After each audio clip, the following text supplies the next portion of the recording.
Bondi, you go right ahead. I'm over here. The time is yours. Thank you. First, he brought up the president saying they indicted me twice. They sure did. They tried to impeach him twice, and you, Mr. Nadler, were one of the leads on the impeachment. I was on the other side. I lived that with you. During impeachment, you said the president conspired, sought foreign interference in the 2016 election. Robert Mueller found no evidence, none, of foreign interference in 2016. Have you apologized to President Trump? Have you apologized to President Trump, all of you who participated in those impeachment hearings against Donald Trump? You all should be apologizing. You sit here and you attack the president, and I am not going to have it. I'm not going to put up with it. You know, all they want to do, the American people need to know this. They are talking about Epstein today. This has been around since the Obama administration. This administration released over 3 million pages of documents, over 3 million, and Donald Trump signed that law to release all of those documents. He is the most transparent president in the nation's history. And none of them asked Merrick Garland over the last 4 years one word about Jeffrey Epstein. How ironic is that? You know why? Because Donald Trump, the Dow right now is over, the Dow is over $50,000. I don't know why you're laughing. You're a great stock trader, as I hear, Raskin.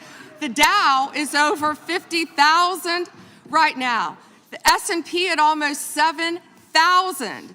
And the NASDAQ smashing records. Americans' 401ks and retirement savings are booming.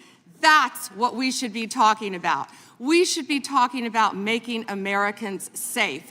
We should be talking about, what does a Dow have to do with anything? That's what they just asked. Are you kidding? Mr. Jordan, Mr. Jordan. Committee will be in order. Mr. Jordan, am I going to get an extra 45 seconds added to my time? The committee will be in order. The time belongs to the gentleman from Texas. Ms. Bondi, the Attorney General can respond. Thank you.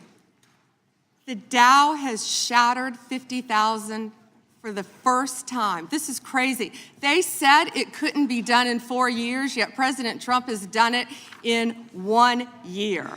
National median rents have fallen to a 4-year low thanks to Donald Trump.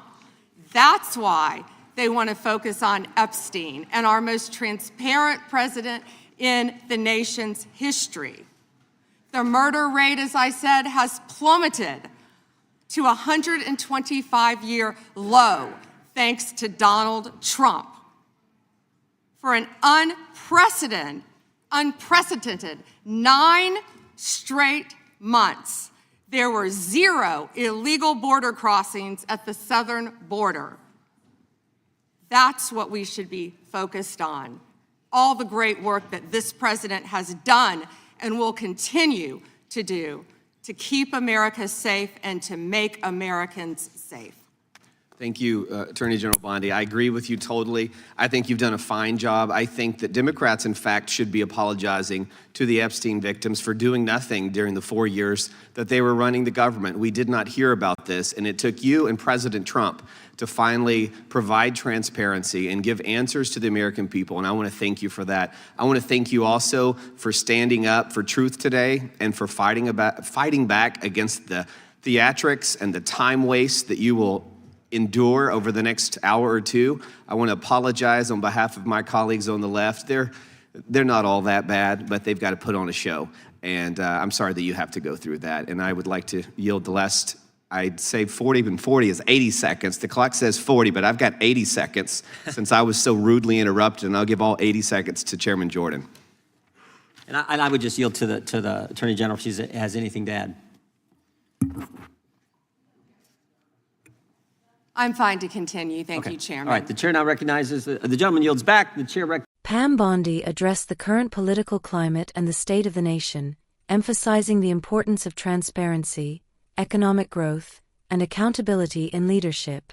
She highlighted how the narrative surrounding former President Donald Trump continues to dominate headlines, often overshadowing the real achievements and progress made under his administration. Bondi pointed out that President Trump was subjected to 2 impeachments, an unprecedented move in American history. Yet, she reminded the audience that Robert Mueller's investigation found no evidence of foreign interference in the 2016 election, a fact that many in the political sphere have overlooked or dismissed. She questioned the motives behind ongoing investigations and called for accountability from those who led the impeachment efforts, suggesting that they should be apologizing for what she described as baseless claims. She also touched on the issue of transparency, praising President Trump for releasing over 3 million pages of documents related to Jeffrey Epstein, documents that many had previously feared would remain hidden. Bondi emphasized that the Trump administration's commitment to transparency was unlike any other, and she criticized the current administration for neglecting to pursue answers about Epstein's crimes, despite the abundance of information that was made available. Turning her focus to the economy, Bondi highlighted the remarkable economic indicators achieved during Trump's tenure. She noted that the Dow Jones Industrial Average recently surpassed 50,000 points, an extraordinary milestone that many experts deemed impossible within just 4 years. She pointed out that under Trump, the stock market soared, with the S&P 500 nearing 7,000 and the Nasdaq hitting record highs, leading to booming retirement accounts and increased financial security for millions of Americans. She underscored that the focus should be on these tangible accomplishments, improving the financial stability of American families, lowering median rents to 4-year lows, and reducing the murder rate to a 125-year low. She argued that these are the real issues that impact everyday Americans, not baseless investigations or political theatrics. Bondi also highlighted the success in securing the southern border, noting that for 9 consecutive months, there were 0 illegal crossings, a feat that demonstrates the effectiveness of policies aimed at national security. She called for a shift in focus from partisan attacks to the tangible progress that is making America safer and more prosperous. In her closing remarks, Bondi called out the hypocrisy she perceives within the political establishment. She criticized Democrats for neglecting to address serious issues like Epstein's crimes during their years in power, suggesting that their focus was misplaced. She lauded President Trump's transparency and leadership, asserting that it's time for the nation to move beyond division and focus on policies that truly serve the American people.